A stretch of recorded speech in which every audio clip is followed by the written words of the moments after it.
So I very much have adopted the will write anywhere I can for any amount of time method. Yeah. So huge Google Docs fan, because obviously I can then move between devices. So if I have half an hour to an hour where I can sit at my desktop and like get some solid writing time in, amazing. But that those moments are a lot rarer than sort of scribbling down 10 minutes on my phone while I'm like getting my car filled up, or if I get to work 10 minutes early. So yeah, a lot of my writing happens like that. And in fact, most of the first draft of my second book was written one-handed on my phone while I was breastfeeding. That was my whole first My book. amazing. I It wrote it. works. That's how I wrote it. Pumping and breastfeeding. And the protagonist was a breastfeeding mother. Imagine that. Amazing. Yeah, like he didn't want to be put down and he was cluster feeding all the time. Hmm.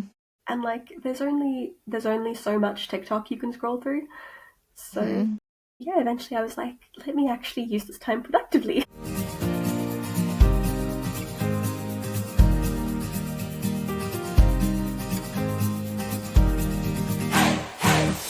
Hello, and welcome to So I Wrote a Book, Now What? Where writers chat about writing. My guest today is Kelly L Clarke. She is the author of Sunshine Kisses, available on Kindle Unlimited right now, and the author of Midnight Wishes, which comes out this week, May 31st. We get into everything in our conversation, from her writing process to her critique partners, the spark of the idea to how she gets it done. I can't wait for you to hear all about it. Let's get into it.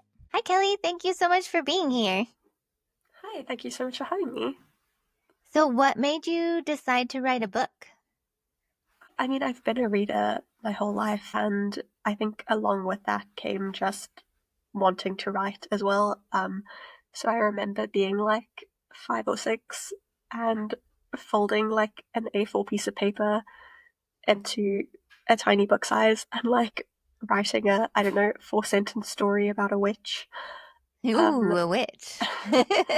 and then obviously like throughout school having to do creative writing projects and always just really loving them. And then I started dipping my toe into taking writing a bit more seriously probably like 4 or 5 years ago. I started writing fan fiction, which I think having that like community element of kind of having people cheer me on was really helpful for me.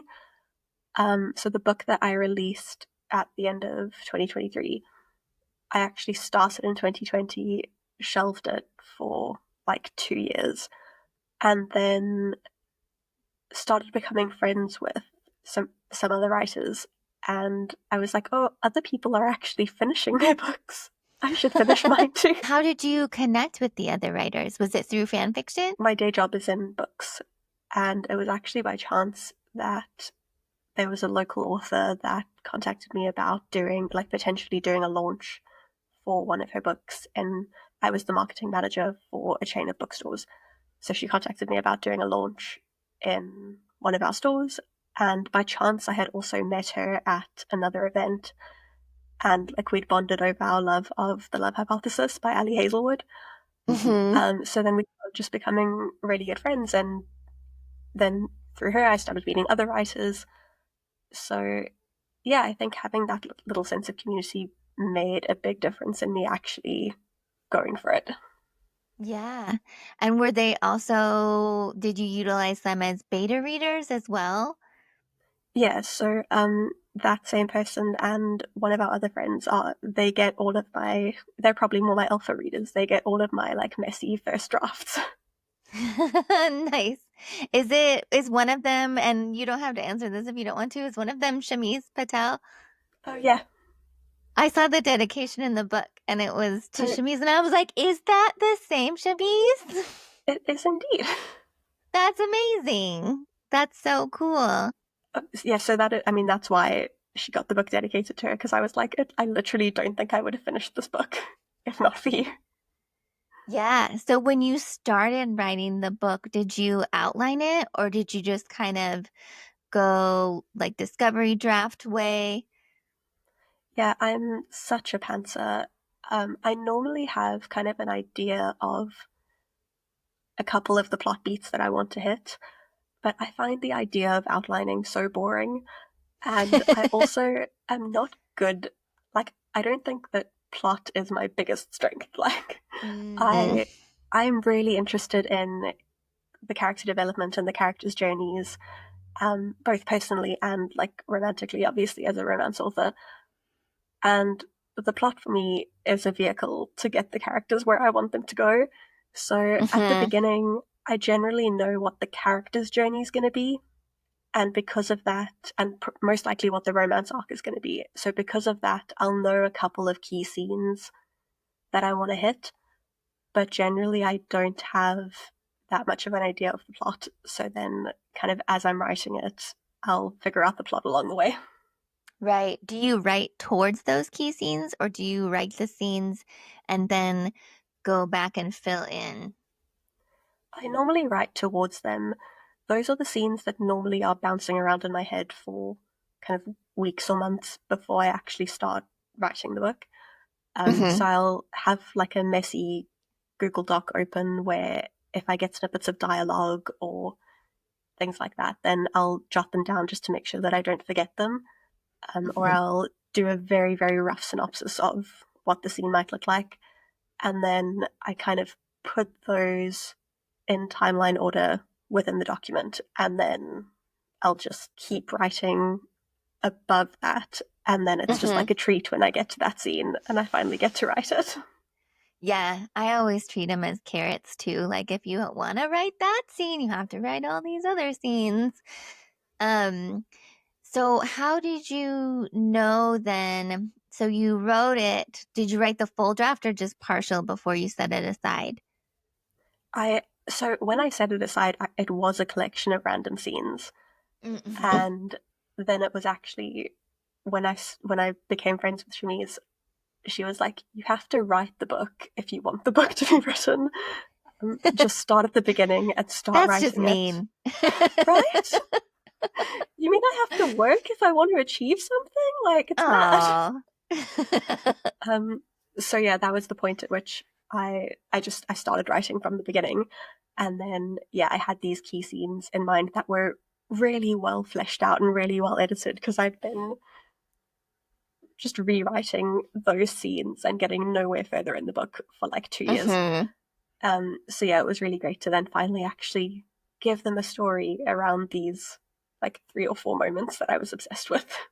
Yeah. So how did you build the story around the scenes then? What kind of sparked the ideas? I honestly don't remember. I think I might have had a dream. Um, like it's childhood best friends to lovers, and from the beginning, I knew that that was the main trope, Mm-hmm. and I knew that they were on a holiday with their families, so those bits of it were always there. So then at that point, I just kind of sat down and I was like, okay, how do they get to the holiday? Why are they on the holiday? Um, why have they not seen each other in or not seen each other properly in a couple of years? Like, what has been keeping them apart? Because Mm-hmm. these are two people who clearly have feelings for each other. Um, so yeah, literally just then figuring out how I wanted to open the book and then just writing my way through their holiday. Mm-hmm. Yeah. And then once you had your draft done, how did you know it was done? So the first draft was, I think, 27,000 words. So I knew for sure that it wasn't done. Um, and that actually, so what I find works really well as a process for me is my first drafts almost become like an extended outline. Mm-hmm. Because as I said, I can't just sit down and plot out what the story is going to be. So then my first drafts tend to be very short, but kind of have all of the main beats of the story are at least there. Mm-hmm. And then I can go back and I can flesh out the character development. I can add some more like filler scenes. So yeah, my first draft was 27,000 words. Then my second draft was still only 55,000 words, Mm-hmm. which I mean, it could have worked, but it still just felt like there wasn't enough meat in the story.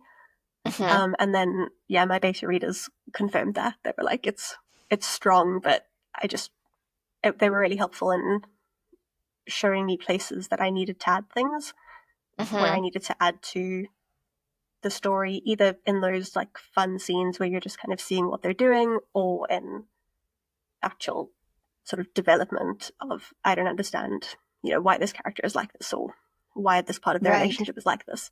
So yeah, beta readers made a huge difference in just needing to see how much more work I needed to do. Yeah. And then once you had your like final draft, where did you go from there?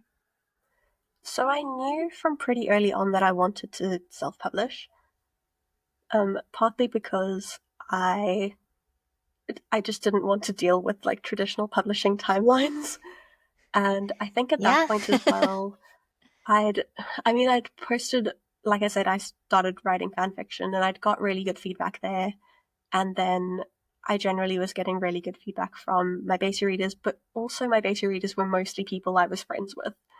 Hmm. So I was like, I know I have all these people that are telling me that the book's good, but I don't know if the book is as good as they're saying it is. And I didn't think that I was ready. I didn't think that I was confident enough in my writing and my skills at that point to face the amount of rejection that I knew was going to lie in traditional publishing. I do Right. feel differently now. I think I might. I'm interested in pursuing a hybrid approach, and I Hmm. think I feel more confident in my writing now, where I could deal with more rejection. But yes, Hmm. because I knew pretty early on that I was going to self-publish. By the time I think I'd finished the second draft, I'd like put the pre-order up on Amazon. So then it was just, yeah, a case of getting it ready to publish. So doing my copy edit, doing my proofread. I do all my own editing because I am an editor. Yeah. So I offer, cover design and formatting, but editing is probably my biggest love of all of that. So Did you do your own um, cover design? I did, yeah. It's so cute. Thank you. I love it. I can't wait to see the one for the new one. It says cover coming soon. Yeah, I just keep forgetting to update it. I've shared it We'll on my update social it. media, but I haven't put it on Amazon or Goodreads or anything yet.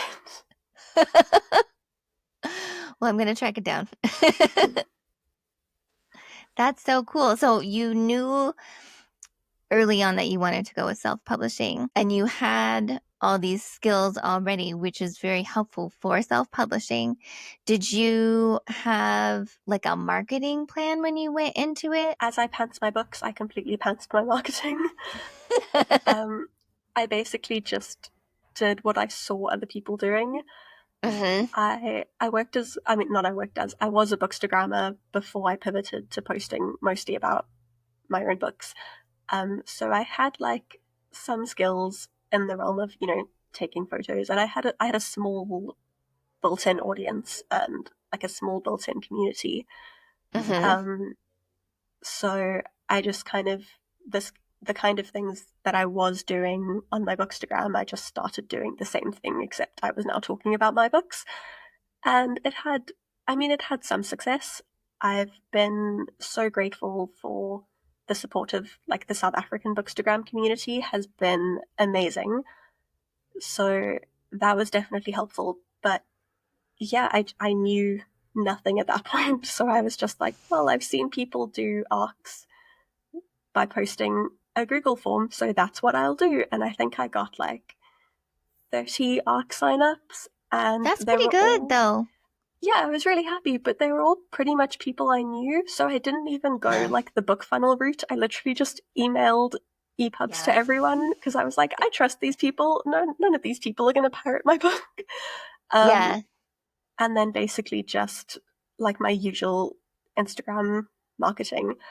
Um, and it was all done very much on the fly. Like I would make posts the day I wanted to post them, and I didn't do any of this sort of thing for the first book.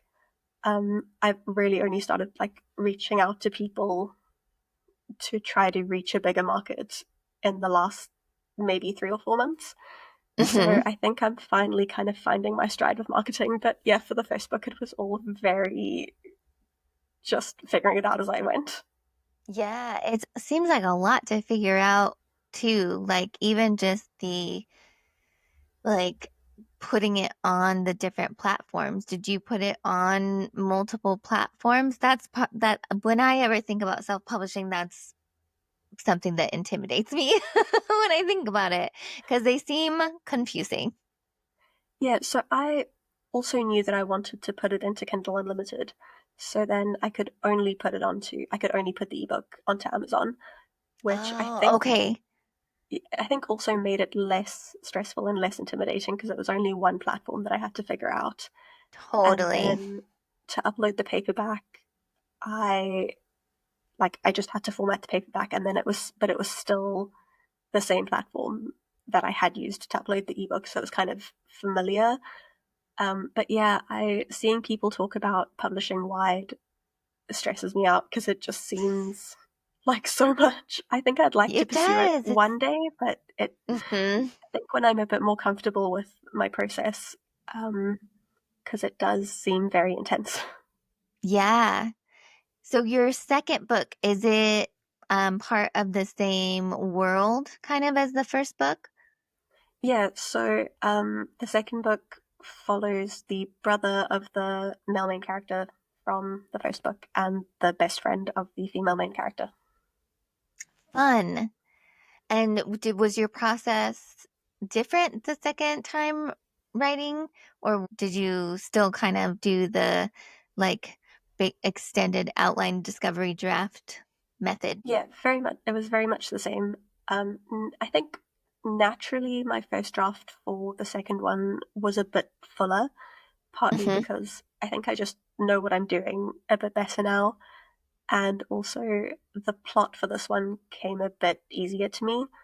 Hmm. So I think that my first draft for this one clocked in at like 50,000 words. So I was like novella length already. Hmm. But yeah, definitely I discovered the story as I went along as well. And then by the time I hit the second draft, I was at like 80,000 words and kind of felt happier that the story was where it needed to be. Yeah, that's great.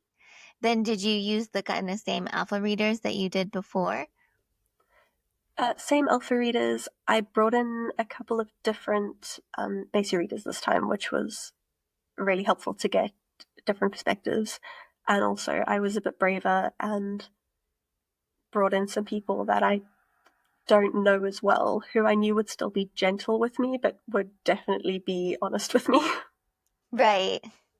Yeah, it's so tricky to find, like, because you want honest feedback, obviously, but it's also hard when you're like, I want honest feedback that's not soul crushing. It's so tricky. Have you been Definitely. able to find that in your beta readers? Yeah, I think so. I mean, for alpha readers, I'm very clear with people that I just need a cheerleader. Like, I just need you to hype me up in the comments and kind of Yeah. push me to keep going.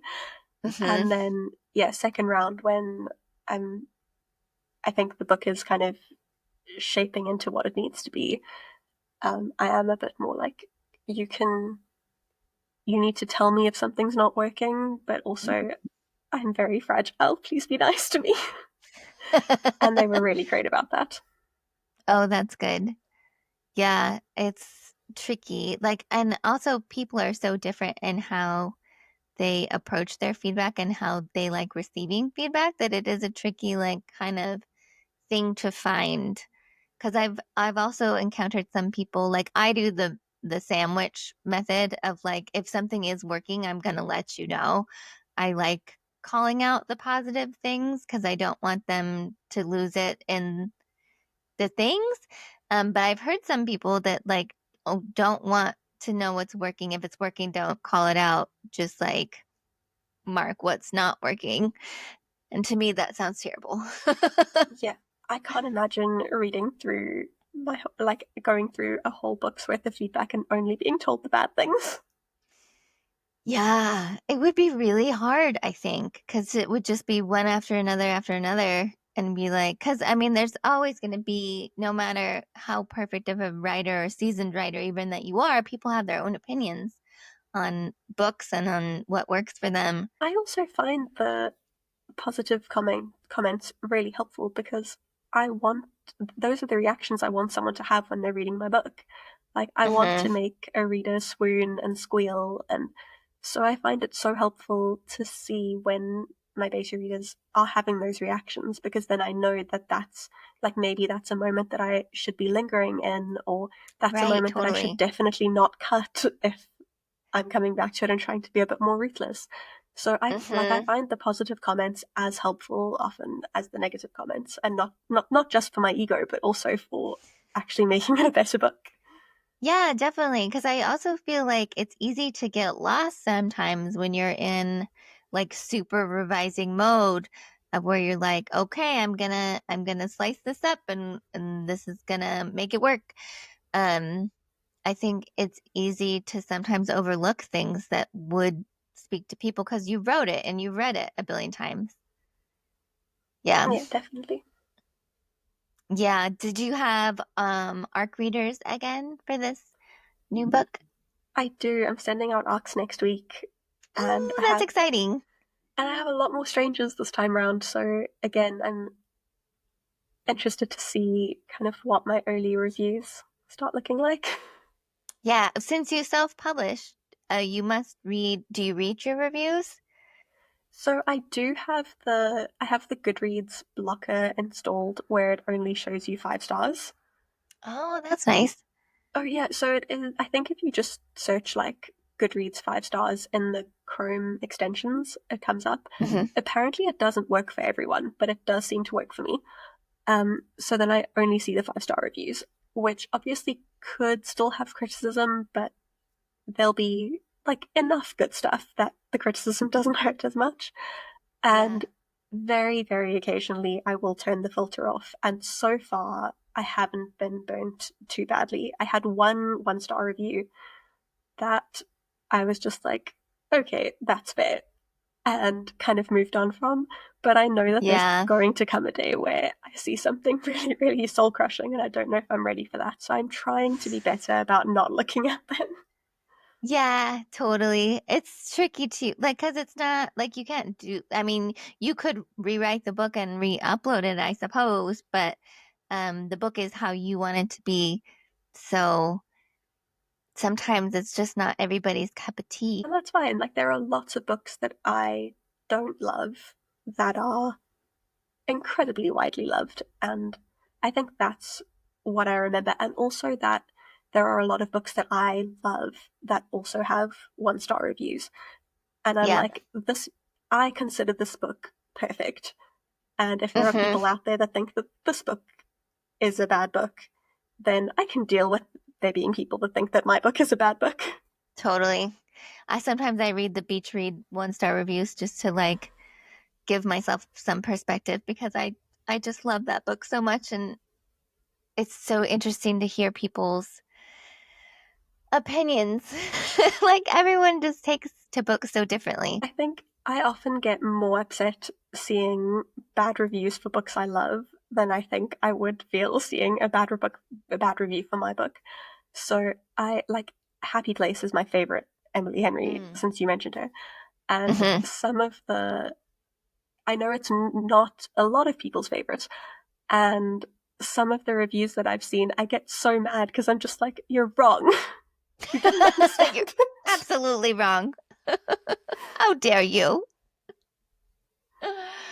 Are there other romance authors that inspire you or favorites? So I mean, I see you between the lines in your background. I Yes. adored that book so Oh much. my gosh, I love it so much. I am every time Katie posts any sort of hint that she's writing on Instagram, I'm immediately in her DMs and I'm like, What you are you have my writing? email address anytime. You can send this to me anytime. Just tell me what it Yeah, is. just like at this point, she is on my I would read your grocery list of Absolutely. authors. And Same. then Jessica Joyce and Ali Hazelwood and Emily Henry, obviously. Mm-hmm. But yeah, Jessica Joyce and Ali Hazelwood are very high up there for me. I I love her mean, books so much. she's so amazing. Mm-hmm. They're so good. Are there any craft books that have kind of helped you along the way? I haven't dived. I haven't dived into craft books in the Yeah. way that I feel I should. I know Mm, everyone says that Romancing the Beat is like a Bible, so I hmm do want to read it. Um, but honestly, I have just been going along, figuring things out, and I think because of the my editing experience as well, I think the way that I consume romance, hmm I kind of take in a lot of that craft advice just through consumption. So Totally. of how to plot a well, as we discussed, I don't plot, but how to how to structure a story, how to structure a character's journey. So yeah, I do want to dive into more craft books because I know that I still have a ways to go with strengthening my writing, with strengthening my storytelling, and I'm always interested in improving. So if you have any hmm recommendations, but yeah, I just haven't actually taken that step.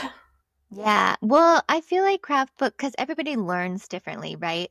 So some people learn really well through craft books, and I think they are great, like very low stakes way to improve your writing because you can get a lot of them at the library. So you don't even have to invest unless it's one you really know that you're going to use again and again. But also some people don't learn that way. Like some people don't absorb information by reading it in that way. Some people learn by reading the actual books. And if you read most of the craft books, they say the first thing you need to do is read.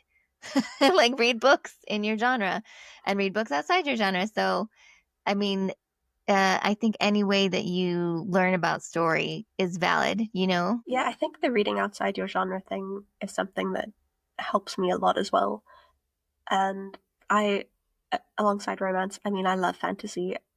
I tell myself I will one day write a fantasy. I don't know if it'll ever happen. But I also love literary fiction. And I hmm think that makes a huge difference to the way that I approach writing as well. And I think that that has also had a big impact on the way that I am very much focused on the way that I tell the story rather than the story itself.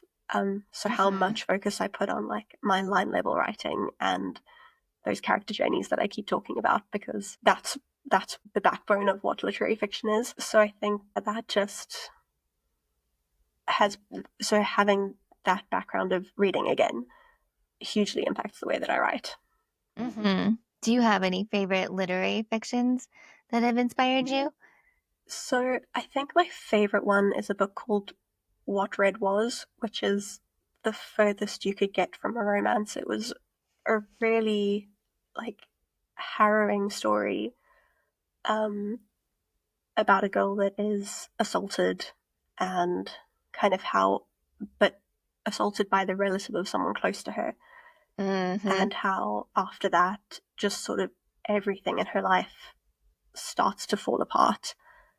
And I just thought that the writing was exceptional. It's quite stark, and hmm it but she spends a lot of the book in this very like numb state, obviously because something exceptionally traumatic happened to her. hmm And it just the way that the writing complemented the story and where she was and what she was dealing with, and the way that the writing could impact me to allow me to empathize with her. I hmm was just utterly blown away by. That Yeah, sounds really powerful. It was called it What Red obviously Was? What Red Was. Yeah, it's by Rosie Price. So obviously it comes with a big trigger warning, but if that is something people can handle, it's really a phenomenal book. hmm Were there any others, or is that the one that stands out the most? That's the one that stands out the most. I mean, I love Sally Rooney as well. Hmm. Or, I mean, obviously nicely straddling that line between of like quite literary stuff with telling really amazing love stories, even though the endings are a bit different often to how we would write them. But yeah, I think her writing is just amazing as well, and also just that focus on character that she has, I find deeply inspiring in my Hmm. writing. Yeah. So when you are drafting, do you have a certain space where you work, or do you kind of move around? What's your preferred way to draft? I mean, my preferred way is like sitting in a coffee shop, headphones in, classical playlist going, and I maybe get to achieve that like once every few months. I work in retail currently. I work in a bookstore, so I have. I mean, it's a full time 8 to 5. I work some weekends. Um, I have. I edit on the side, so sort of I come home from work. I have a 1 year old, so I come home from work. It's Oh my. dinner, kid. Yeah. When he goes to bed, then depending on what my editing timelines are like, it's either then editing or getting to work on my own book. So Hmm. I very much have adopted the will write anywhere I can for any amount of time method. Yeah. Um, so huge Google Docs fan because obviously I can then move between devices. So if I have Hmm. half an hour to an hour where I can sit at my desktop and like get some solid writing time in, amazing. But that those moments are a lot rarer than sort of scribbling down 10 minutes on my phone while I'm like getting my car filled up, or if I get to work 10 minutes early. So yeah, a lot of my writing happens like that. And in fact, most of the first draft of my second book was written one-handed on my phone while I was breastfeeding. Hmm. Um, That was my whole first my book. amazing. I It wrote it. works. That's how I wrote it, pumping and breastfeeding. And the Um, protagonist was a breastfeeding mother. oh, Imagine that. amazing. Um, yeah, like he didn't want to be put down, and he was cluster feeding all the time. Hmm. And like, there's only so much TikTok you can scroll through. So Hmm. yeah, eventually I was like, let me actually use this time productively. Yeah. Yeah, I have recently, like not recently, for a while now, I've been very into using Scrivener, but it is limiting in that it has an app, but it like doesn't sync all the best, and sometimes you can mess it up if it's not synced right or whatever. So that terrifies me. So I just don't use the app. So it's tricky. So now it's made me a little bit more chaotic in my if I'm gonna write anywhere, because sometimes if I write other places than like at my laptop, it's like on little pieces of paper, or it's in my notes app, or I email myself, or I text myself. Um, it's not as contained as Google Docs was. I should just make a Google Docs like alternate place. That's an idea. So I'm Do, busy just finalizing my copy edits before I send out the arcs, but I'm doing my copy edits in the like formatted document.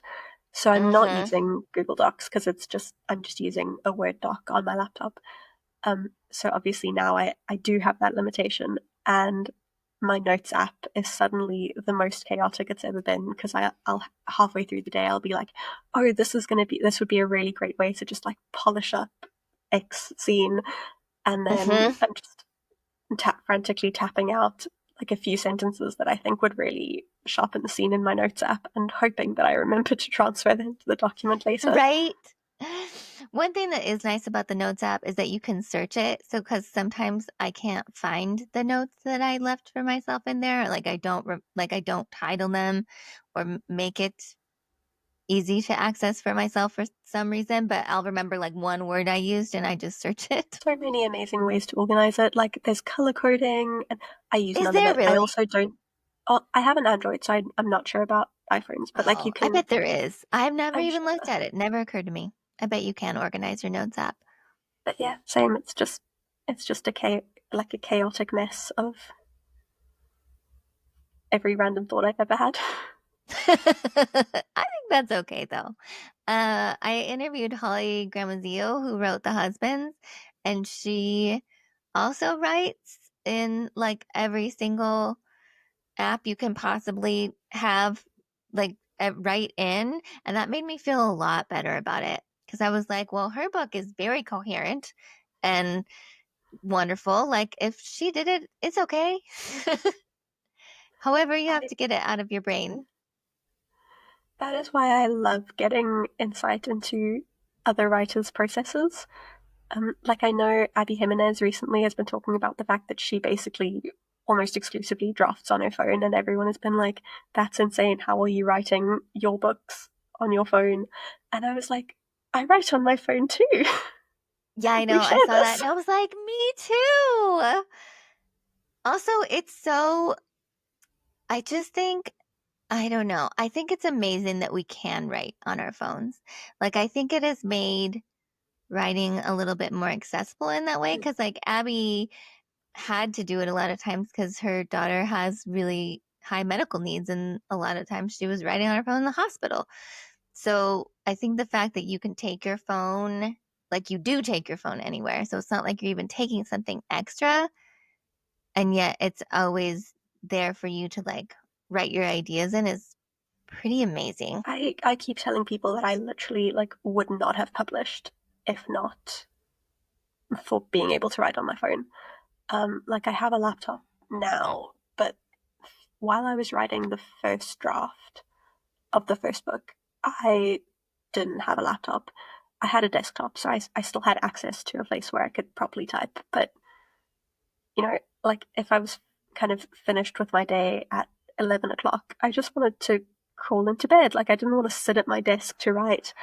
And Mhm. those were the moments where I got so much written was those like, I don't know, 11 to 11:30 or like I said, just randomly in my car. And I can't Mhm. imagine how long it would have taken me to write the book if I hadn't had that easy access and also that like everywhere access. Totally. Are you working on anything new right now?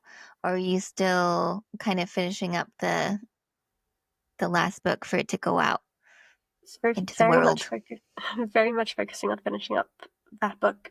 But I have decided I'm doing a series of interconnected standalones. So I have one more that very directly connects to these two. And then I have a couple of other story ideas that are, it's the same world, but they're a bit further afield. So they wouldn't be like part of the same series, but I like the idea that readers will be able to, connect dots between all of Hmm. my books eventually. But I have decided that I'm going to take a little break in this little series before I do the third book. And my goal is to release a Christmas novella this year, but I don't know if I'll be able to do it. So I might, once I'm done with this, I'll probably give myself June to kind of just focus on marketing. My release date is Hmm. the 31st of May. So then I just want to give it like the best launch it can. So really push marketing in June. And then from July, start writing a Christmas novella and kind of see how quickly I can get that first draft done and see what Hmm. kind of shape it's in. I am a very slow drafter, so it's entirely possible that the first draft could take me from like July to October, and then obviously I won't get it out this year. But that is the plan. So we'll see if I can get that done quickly enough to release. Otherwise, I will move on to book three and then revisit the Christmas novella next year. Yeah, that's a great plan. It's so tricky sometimes to make writing goal plans when you have such a young child. Is that challenging for you to write kind of around him? It is. I think the biggest challenge has been actually he comes to work with me, or he has been Hmm. coming to work with me for the last year. And I used to get a lot of writing done on my lunch break. which is Mm. now consumed with him instead. Um, but that said, he is an angel. I mean, he wakes up during the night, but I never have to deal with really prolonged wake ups. Like he'll wake up Mm-hmm. and go back to sleep pretty quickly. So I have interrupted sleep, but I get I get the amount of sleep that I allow myself. Like he's not really he's not the reason that I'm not getting a lot of sleep. It's all my own fault.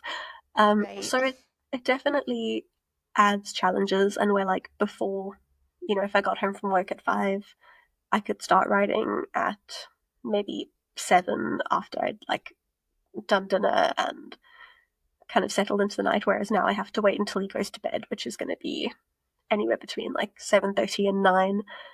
Mm-hmm. Um, but so it definitely has made it more challenging, but I think it's also been an amazing motivator where I'm like, I know that writing and kind of if I achieve the goals that I'm setting out to achieve through my writing will make our lives so much better. So Mm-hmm. it's actually been a huge motivator in that sense as well. Yeah, that's awesome. I did find my daughter was a huge motivator for me just because I had always kind of had in the back of my head that I wanted to write a book. And I always thought, oh, it'll always be there if I ever choose to do that. And then she was born, and then it was like, well, like, what is stopping me from doing this? Like it kind of shifted my perspective a little bit. I think I'm also very conscious of like, I'm going to spend his life telling him that he needs to like work towards achieving his dreams. And I published the first book a month before he was born, and Hmm. I very intentionally set that as my deadline because I was like, I think that as a first time mom, I'm not going to know what I'm doing. I think that if I don't publish this book before he's born, I'm never going to get it out because I'm gonna put it on the back burner for ages until I kind of realize what I'm doing. And I so yeah, I made sure to publish it before, so I'd already like put in the work, to like I could call myself an author and I had a book.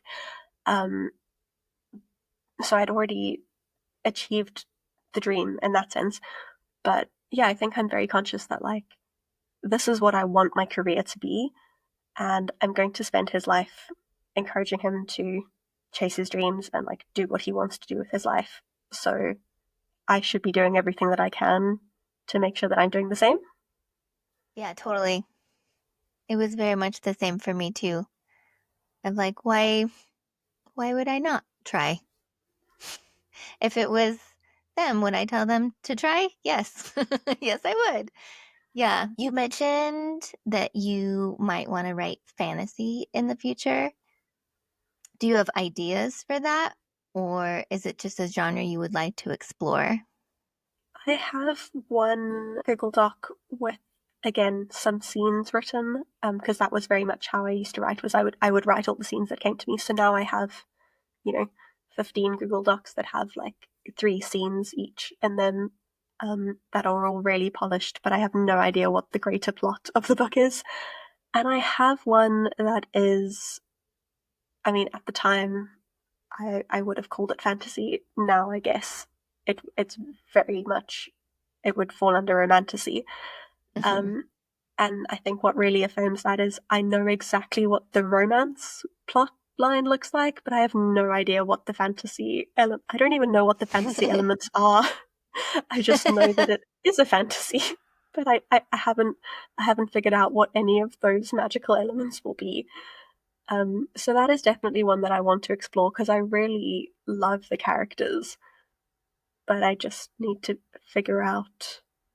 And I love like the premise that I've set up. I just need to figure out how magic's going to come into it to make it all interesting. Hmm. And you also mentioned that you might want to consider doing like a hybrid with your career. Do you think you would stick with self-publishing the romance and query, like if you tried another genre? Or do you think you would query a romance that like wasn't in the series that you have planned? I do have one. I am actually querying at the moment to potentially take the series traditionally. Mm-hmm. But if that doesn't work out, I am very happy to continue self-publishing these. But I do have one idea that is completely removed from this set of characters, and it is the frustrating thing is it works really well for kind of what's on trend and what's being acquired now. And by the time I Mm-hmm. write it, publishing will have moved on. But yeah, I am hoping that there'll still be a space for it by Yeah, the well, time and I've. it's cyclical too. Um, so maybe it would be back on trend by the time because publishing takes so long that maybe it would be back. I'm kind of hoping that I'll be able to write that in the next year. I think that if I can get my Christmas novella out, then at least I can put that desire to bed because that's something I've wanted to do for the last 2 years. Hmm. Um, and then I think my plan for next year is to like really earnestly start book 3 in the series, but also kind of start slowly meandering through the first draft of that one that's just entirely separate and just kind Hmm. of see where I can take it. That's so exciting. Do you make a schedule for yourself on your like writing plans, or do you just keep it all in your head? Like a schedule for publishing or a schedule or kind of No, out like a schedule timelining the for book. like kind of like a to do, but like a to write. Because it's like you have a lot of ideas and a lot of goals, which also same. And so I go back and forth of like where I reorder it in my head, or I'm like, should I just make a planner? But then I feel like if I write it down, sometimes it changes. I'm I curious how you tackle it. Yeah, at any given time I have a plan, but the plan does keep shifting. Um so I have one of those like slightly more spun out ideas that is linked to the books that I've already written but is not part of the story. I had planned for that to be book 3 and I've pretty much I pretty much know what like all my main kind of tentpole plot beats are going to be. Like as close to I was as prepared for it as I could be without actually physically starting to write it. And then the way that I have decided to end the book that I'm currently writing made me shift my timeline to bring in. There was another story that I had the idea of, and I've now decided to bring that one to be the next book. So yeah, at Mm-hmm. any given time, I have a plan, but then things happen and I just kind of mentally readjust. So very much it is just in my head. And at the moment, because I'm entirely self-publishing, I am like, none of it's really that serious. Like I have that freedom and I have that power that I can just shift things around if I want to. And because they are, Mm-hmm. even though they're connected, because they are all standalones, I can jump around a bit. Mm-hmm. Um, but yeah, I'm I'm aware that if I don't write the next story that I have planned next, I'm being a little bit mean to my readers, and I don't want to do that. Yeah, true. Well, thank you so much for being here and let me ask you so many questions. Is there anything else that you would like to share? I don't think so. Well, I'm going to link all of your like socials and the pre-order um for your next book and it comes out May 31st. What's the title again? It's Midnight Wishes. Midnight Wishes. Perfect. Well, thank you. Thank you so much. I had such a good time. I'm so inspired by Kelly and her write anywhere, anytime method. When I first started writing, I was very much all about that. And since then, I've kind of gotten stuck into a routine of like, I need this amount of time and I need to be in front of my laptop and I need to be in my Scrivener app. But really, like sneaking it in whenever you can when you're drafting is kind of a liberating thing. So I'm going to think about that in my writing.